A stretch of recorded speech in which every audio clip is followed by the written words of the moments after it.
When I was younger I had a very good relationship with my dad.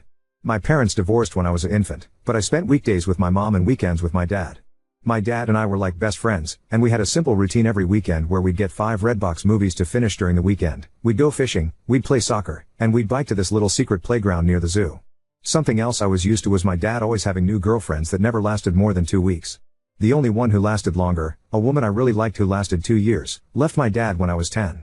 But my relationship with my dad was the same as ever until I was 12 and my dad met his now wife. This woman has 2 kids, one older and one younger than me.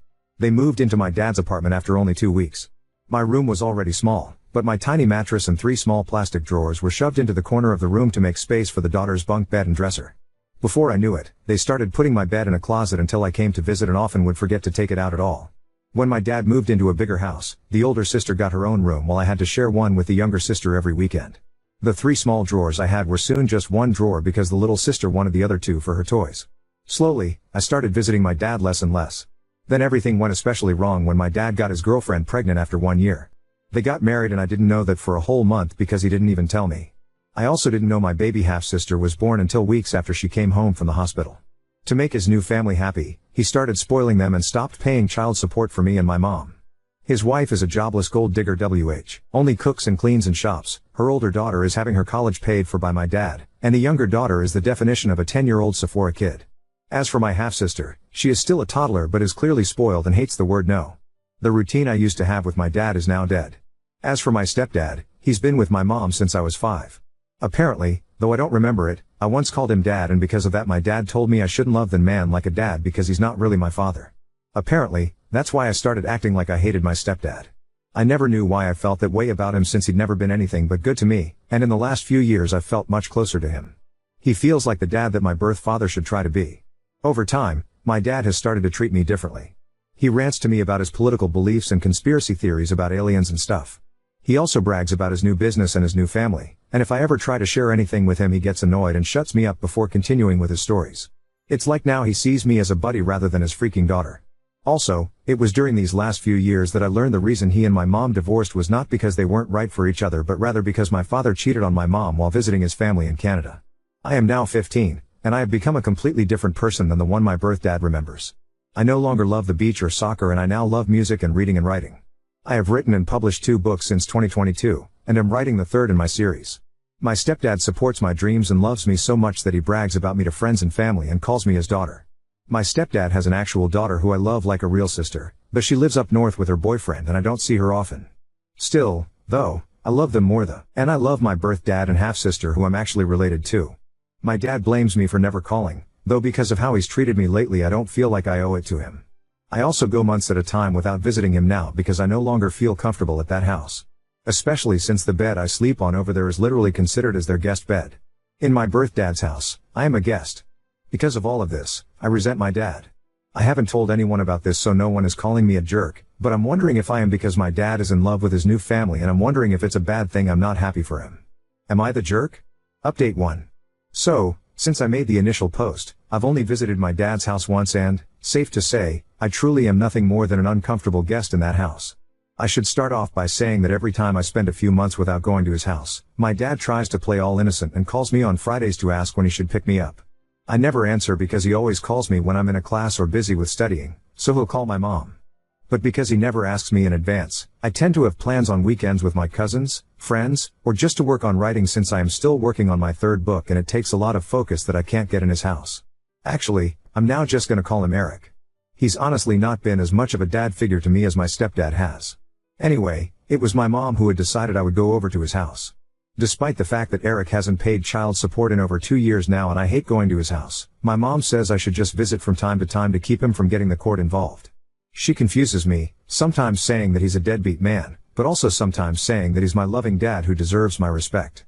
However, under the circumstances, I'm fairly certain that nothing would be any different since I never visit him and he doesn't pay child support anyway.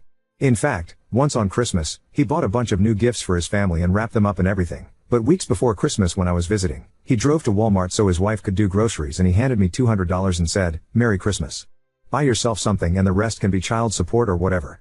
I bought 2 books, but the rest of the money that was supposedly child support was nothing near to the amount he owed. I have told my mom I would be happier if he lost custody of me and my stepdad adopted me, but she thinks that's too extreme and says, he's still your dad. He deserves your respect and love. Now, about the weekend I visited him, from the minute Eric picked me up, all he talked about was his new family. He talked about the older sister and her boyfriend, the younger sister and the shopping she does, and my half-sister who can now talk a little bit. I stayed silent the whole ride until he asked me a question about my school, and when I answered his question he got frustrated and went into a conspiracy theory rant. I tuned him out for the rest of the drive after that. The rest of the weekend wasn't any better. The older sister did what she always does when I visit and locked herself in her room, only coming out when I left the house or when I was in the bathroom so she wouldn't have to talk to me. And the younger sister had a friend of hers over and her friend had her stuff tossed on my bed and was sitting on it because it's the bed she sleeps in when she has sleepovers. Eric's wife did a poor job of hiding how bothered she was by me visiting. More than once, she has been completely shocked I was visiting because Eric didn't tell her so she couldn't disagree. And also, most of the weekend consisted of Eric taking me and my half-sister to a playground so she could run around with her friends, and I sat on a bench to read but I didn't have much time to myself since Eric kept leaving, and told me to keep an eye on my half-sister who is a wild and fussy kid. I am not a babysitter, and while I am good with kids, that does not mean I enjoy putting my own time aside to look after them when they're not my responsibility. I had to spend 2 days in either pure chaos or discomfort, and I had a talk with my mom about me not wanting to go over there anymore. She said that's fine and she won't force me to go anymore, but since she said that before, I don't believe her. I don't have anyone to really talk to about this, and this whole situation is stressing me out because I don't remember my dad ever being as happy as he is now, and I still sometimes feel like I should be happy for him. I don't know what to do, and any advice on anything I could do would be helpful. Everyone who's commented on my last post so far has said I'm not the jerk and that Eric isn't acting the way a dad should, but he still reaches out from time to time and says I'm his baby girl who he loves. Honestly, I almost cry whenever he says that because it reminds me of how we used to be. Am I overthinking all of this or overreacting? What should I do? Am I the jerk here because I'm not happy for my dad? You should tell your mom the more she forces you to go to your dad's the more it's going to ruin your relationship with her as she's not listening to what you want and how you feel. You should also tell her you no longer trust what she says as she has told you before that she will no longer force you into going but she does it anyway. If you can't talk to your mom, have a one-on-one chat with your stepdad and see if he can help when it comes to your mom. Update 2. Since then, I have taken the advice most of you have given me and I talked to my mom about how I don't want to keep being forced by her to visit Eric, my sperm donor, as most of you referred to him as. Long story short, I'm not 100% sure she won't continue to send me over to Eric's house, but she did wind up sending him texts, chewing him out for not treating me right and telling him to step up and pay his child support. He didn't answer her though, so I followed some other advice and wrote him a long text myself that detailed how I felt about his treatment of me the last few years. The thing is, as soon as I sent that text, he called me to yell at me and called me spoiled and overdramatic. He said it's my fault we don't have a relationship since I never visit or talk to him anymore, and because I mentioned the unpaid child support, he said that I was only reaching out to him for money. I nearly cried during that phone call and wound up just hanging up on him. He sent some angry texts to my mother as well. But later that day, he left a voicemail on my phone saying, "Money is kind of tight for me right now. I'm completely broke. You know I love you, right?" The thing is that I know that's a lie because I'm always seeing my younger stepsister make TikTok videos showing off the Sephora and other expensive crap he buys her all the time. I think I'm done trying. And some of you suggested asking my stepdad for help. I wish I could, but when I asked my mom again if he could adopt me, she said something that absolutely crushed me. Apparently, my stepdad himself said he doesn't feel like he should adopt me. My stepdad is a very kind and sympathetic man, but he's also extremely unconfrontational and thinks it would be like a slap in the face to Eric if he adopted me. Also, because I noticed some confusion about this in the comments on my last update, the reason my parents divorced was because he cheated, but it wasn't with his current wife. My parents split up when I was still basically an infant, and Eric lived in Canada where he jumped from girlfriend to girlfriend there before he moved down here and continued to jump from girlfriend to girlfriend. When I was 12, he met and knocked up his wife, Alejandra, and married her without telling me till a month after their courthouse wedding. Also, some of you asked how old I am. I am 15. It feels ridiculous that I have this stress on me at my age, and I can't really talk to anyone about it. I can't talk to my stepdad because he's always working and I'm only ever with him when my mom is there too, and I don't like talking to her because she always tells me that I'm too young to really feel how I feel. The last time I tried to discuss my mental health with my mom, I asked her if I could start going to therapy and she said that therapists are dumb and that I can just talk to her or pray to God if anything is wrong. I'm not super religious, and talking to her about anything serious makes me deeply uncomfortable. It's not that I don't love her, since she is my mom after all, but she's pretty intense and intimidating. My dad has not reached out to me again since his voicemail. Frankly, I don't want to even think about him for a long while now. If he suddenly realizes how badly he screwed up with me and apologizes, then maybe I'll try to rebuild our relationship. As for my stepdad, he may not want to adopt me, but he still calls me his daughter, never just his stepdaughter, and I truly feel loved by him. I love his parents like they're my own grandparents, and his whole family is so warm and loving. I might make another update if anything else happens, but for now I'm just going to focus on school and my books. Maybe now that I understand that Eric really doesn't care that much about me anymore, I can finally focus on finishing my third book. I dedicated my first book to him, and I honestly don't regret it. I dedicated that book to the dad he used to be. It's not like he'll ever read that book since he doesn't think it's smart that I want to be a writer, but I don't care. I'm done. Thank you to everyone who gave me advice and told me I wasn't the jerk. I feel so much better with those reassurances. Thank you. Update 3. A lot of you were saying that I should talk to a school counselor or something. The thing is that I do virtual homeschool, and my mom works from home a lot, so I'm honestly just a bit too scared to try that. Plus, even if I did talk to my counselor without my mom being around to hear, I really don't trust any adults to keep these kinds of things to themselves. I know that sounds a bit dumb and paranoid, but it's really just how my brain thinks. A lot of you also said that I should bring up the therapy thing with my mom again, but I know for a fact that won't work. My mom really doesn't believe in therapy and believes that praying to God or having her preach about the Bible to me will solve everything. As for my stepdad, I love the guy like a real father, and I see him as my true dad even if he doesn't want to adopt me, but he really is no help with the therapy issue either because he always just agrees with whatever my mom says to avoid arguments. But I'm doing fine right now though, and I honestly think things are going to start getting better. And I think this because I'm pretty sure my mom is finally going to file for sole custody and court-ordered child support. One thing I guess I should have made clear is that my parents sorted out their custody and child support agreement amongst themselves when they divorced.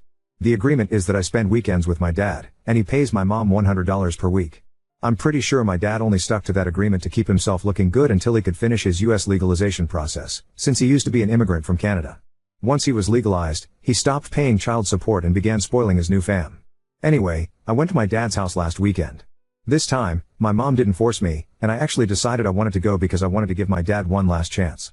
He picked me up from my mom's house, and we didn't get down the street before we were fighting. I was excitedly telling him about a business idea I had where I can make book boxes and sell books with DIY necklaces and hand-painted bookmarks that match book covers, and he was telling me my idea was stupid and unprofitable and a waste of money and time. It was an hour-long drive to his house, and he was getting political or angry over every little thing I said. When I told him I was thinking about applying to colleges like Harvard or University of Chicago in the future, he began to yell about all the dangerous Cuban and Mexican immigrants in Chicago and began saying that Harvard is a waste of time since it's just as good as any other college, but rich people go there, which is why it's so famous. I wound up yelling at him that he can't act so high and mighty over non-white immigrants because he was also an immigrant not too long ago. Also, I never understand why it is my dad is always so racist about Hispanic people when my mom and his current wife are both Latinas. He went on one rant after another, and I was so sick of it that instead of staying quiet like always, I actually argued back. Because of that, my dad spent the whole weekend complaining about my bad attitude. I told my mom about all of this. I think the final nail in the coffin that finally pushed her to want sole custody was when I told her about a rant my dad went on about the difference between men and women. I wound up memorizing and writing down everything he said and texted it to my mom. I asked her not to talk to him about it, but she was pissed at him. Here are some of the things he said. 99% of women want to latch on to rich men. Nearly all women are greedy and unloyal. Men don't like successful and independent women because they're prideful and bossy. It's more important for a wife to respect her husband than it is for him to respect her. It is wrong for wives to make more than their husbands, and so much more. And then he smiled and said, "But you're the exception, pretty girl." There was so much more that happened just last weekend, like him saying some of my guy friends don't count as real men sin, say some of them are gay, and trying to tell me my summer volunteering opportunity in DR is a bad idea since the people there are different, even though my mom's side of the family comes from there. I won't list every annoying thing he did, and I'm finally done. This was his last chance, and he blew it. I just want to say I'm pretty sure my mom is not sending me over anymore. She spent all morning looking for my birth certificate because she's wondering if she needs it for court. She wants to get me full-time, and if my dad pay child support. At the moment, he owes a lot of child support, and having him contribute financially would help me so much with preparing for college. Also, I did not mention the names of my books in the other posts. I didn't share them because I didn't want a bunch of internet strangers seeing my social media tags at the back of the book, but I will share the titles with anyone who DMs me. I will probably make another update if anything else happens. Hopefully, my next update will be after we've gone to court. You are not the jerk. Divorces and parenting are complicated. Your bio dad sounds like a real jerk. He is utterly and completely failing you. I understand why your mom and your stepdad are trying to help you have a relationship with your bio dad. It's one of the things parents are encouraged to do in divorces, because most of the time it's better for the kids. And if your parents had a court order that gave your bio dad visitation on the weekends, then she could be in trouble if you didn't go to your dad's. For your stepdad, he can't adopt you unless your bio dad's parental rights are terminated by a court. And if bio dad fights it, it would be a mess. SD's reluctance to pursue the kind of court battle while you are still legally a minor, actually makes sense and, I would strongly bet, has nothing to do with his feelings for you. He shows his love for you and your place in his heart every day. You don't need him to adopt you for to be your father. He already is. Please don't let his concerns about the legal mess trying to adopt you would be make you think he loves you any less. I'm glad your mom is going to go for both full custody and child support. Your bio asshole needs to be held accountable. I'm so sorry for you that you lost your bio dad. He may still be alive, but the father he was is dead. But you did nothing to cause it. He's just putting all his energy into the woman who, I'll say, meets his physical needs and leave it at that. It's an unfortunately common problem. Congrats on your books. It's so impressive.